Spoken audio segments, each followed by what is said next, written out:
Doutor Átila Amaral, está configurado aí uma espécie de enfrentamento entre o STF e o Congresso Nacional, no que diz respeito à autorização para o porte de drogas. Tenho aqui, doutor Átila Amaral, manifestação do presidente do Congresso Nacional, Rodrigo Pacheco, sobre o assunto.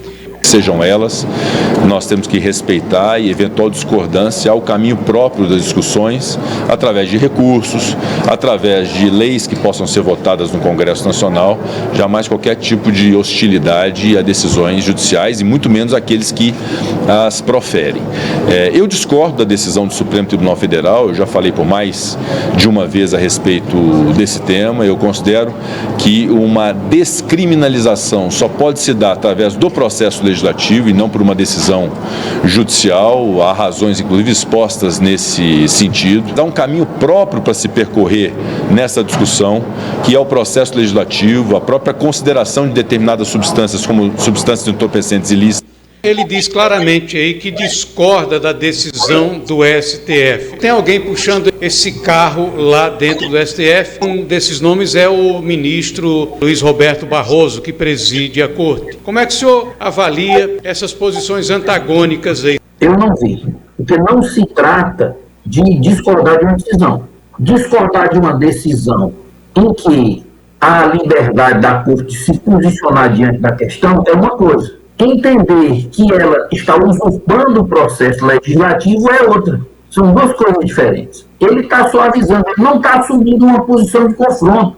Eu posso discordar de uma decisão, mas achar que ela foi tomada pelas pessoas certas, pelas pessoas que têm o poder de tomá-las. E aí é uma questão de opinião. Mas aqui não, aqui é uma interferência. Realmente, o Barroso, do ponto de vista filosófico, né? O Barroso e o Fachin são os mais próximos, toda essa agenda woke, e que, de certa maneira, acaba compreendendo também a descriminalização da droga. Entendeu? A posição é extremamente contraditória, e ela não é de oposição, porque ao dizer simplesmente que ele discorda da decisão, ele está legitimando. Nós escutamos aí, não, nada de se rebelar, nada, quer dizer, se ela usurpou o processo legislativo, e ele não se rebela, quer dizer que ele está sendo conivente com essa usurpação. Não é uma questão, ele está transformando, que a questão real, eles estão legislando, basicamente. A discussão sobre isso aí é uma discussão de intimidade, porque apreender alguém que estava ferir o direito de intimidade é que são estratagemas que são utilizados e que foram incentivados por essas grandes fundações que descobriram que o meio mais fácil de você resolver, implementar a agenda delas é pelo judiciário. Porque, com todos os defeitos, o poder legislativo ele passa pelo voto do povo. Por isso que ele é contra, porque a maioria das pessoas é contra. Na verdade, me parece que, embora ele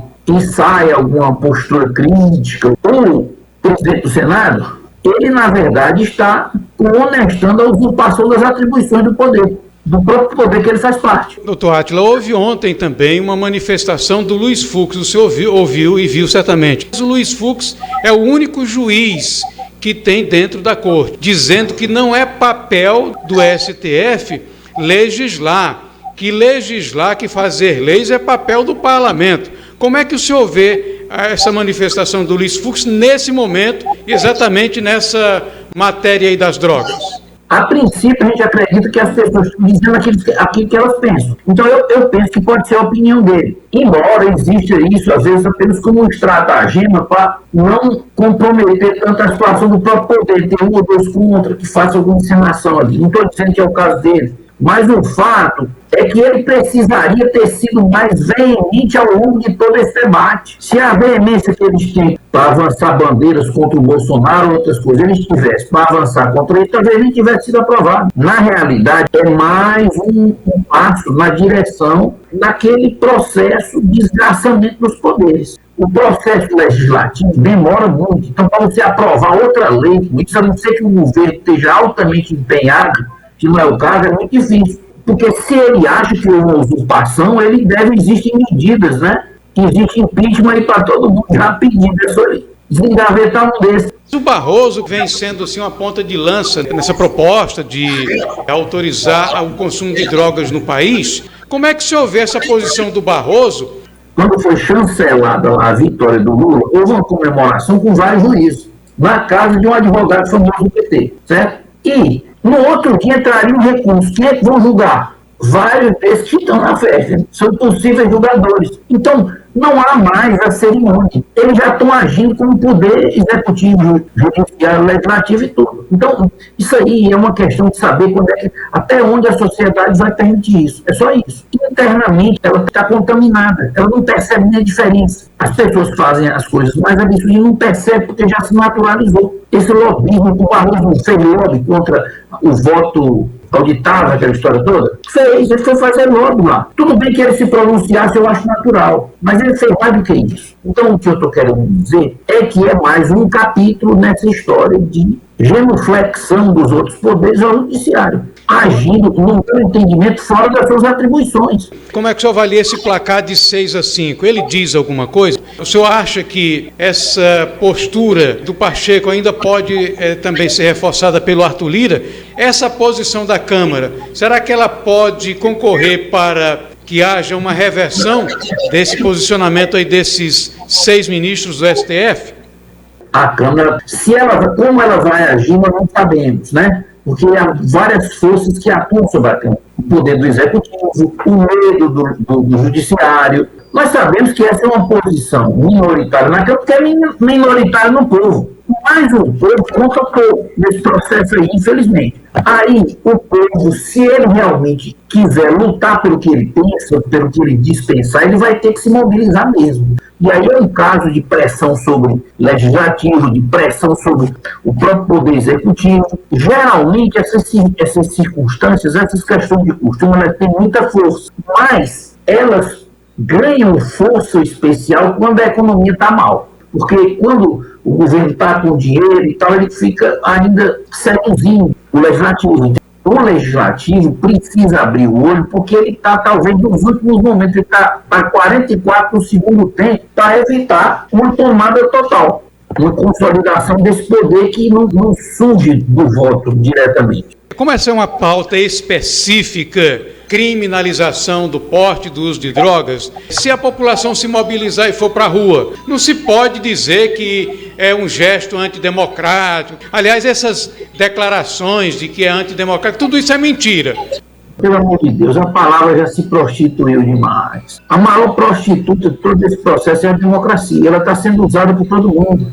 E está sendo usada porque a prostituição ainda existe a esperança da remuneração. Agora é de graça, todo mundo violento, praça pública da democracia. A questão realmente, é claro que ainda existe um espaço democrático no país. Não está uma ditadura no sentido cubano e tal, isso é verdade. Mas há uma situação já um tanto fora do normal. Por quê? Porque você tem o tripé, mídia, esquerda e o judiciário, especialmente o Supremo. Então, enquanto esse tripé não for severamente abalado, claro que já existe alguma insubmissão legislativa, mas não forte o suficiente para questionar porque a sociedade está contaminada. Ela acha que é errado, mas não compensa. Está todo mundo numa situação assim de um certo torpor. Outra coisa, o Janot pode ter os seus problemas, os seus defeitos, mas ele, quando ele deu parecer sobre esse assunto, ele falou sobre a possibilidade de se criar um verdadeiro exército de traficantes, com uma quantidade relativamente pequena, mas suficiente para vender, entendeu?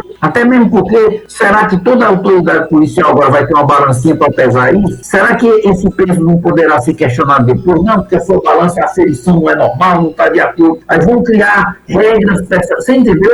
Isso aí é, na verdade, uma forma de você... Nós estamos na era do liberou geral, na verdade é isso, entendeu? Isso é só um caminho a mais, é só mais um passo na direção do liberou. Até mesmo porque chega a um ponto que não há como você fiscalizar mais, aí não adianta lei, não adianta. É como, por exemplo, aquela história do aborto, né? Não tem a mulher que foi estuprada, ela sofreu estupro, ela tem o direito ao aborto até um certo tempo. Não precisa de BO, basta ela dizer. Então isso não existe, quer dizer, é uma forma de você liberar geral. É o mesmo princípio, entende? Então, a sociedade precisa abrir o olho, porque os que estão lá, né, figuras como Barroso, Fachin, tiveram e têm associação com esses grupos mais, vamos dizer assim, progressistas, essa linha dos costumes, que é, na verdade, uma linha dos costumes de uma classe média rica, americana e europeia, que ela quer exportar para o povão. Só que as consequências nelas mesmo é muito ruim. Agora, no povão é 10 vezes pior. E também contribui significativamente para a desintegração da sociedade.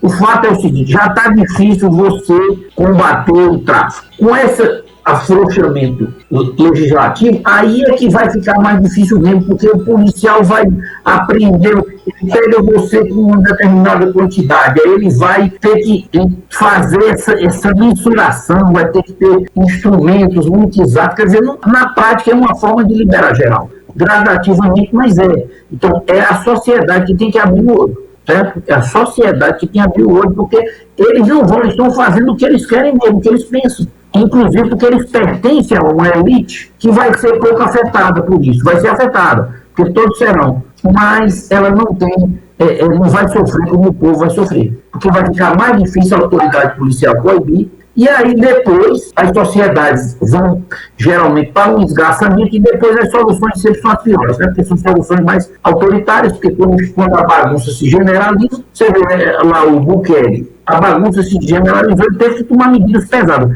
Não é impossível que nessas medidas pesadas tenha gente na cadeia injustiçada aí não, viu? Isso não é impossível. Só que quando chega um ponto, você vai dizer, meu irmão, mas se tiver dos 40 mil, se tivermos 500 ou 200, ainda compensa, porque aqui no Rio é elegido todinho. Aí a gente perde a referência. Essa situação anárquica gera um rodesinismo depois. Porque quem vem tem que ajeitar, a bagunça é grande, aí vem medidas de exceção, vem medidas radicais demais. Mas, infelizmente, o homem médio, esse homem mediano, que tem uma compreensão da realidade, que vivencia uma atividade laboral, esse perdeu a capacidade de vocalizar os seus interesses. Ele se acomodou. Sociedade do consumo. Está todo mundo pensando no consumo. Ele só sai disso com crise econômica, guerra, pressão externa. Aí vem uma guerra, está todo mundo pensando em shopping, não sei o quê, aí daqui um pedaço chega a guerra, tem dois lados, o Brasil vai ter que assumir um. Aí vem a confusão, metade do Piauí vai para um lado, metade do Piauí vai para o outro, e aí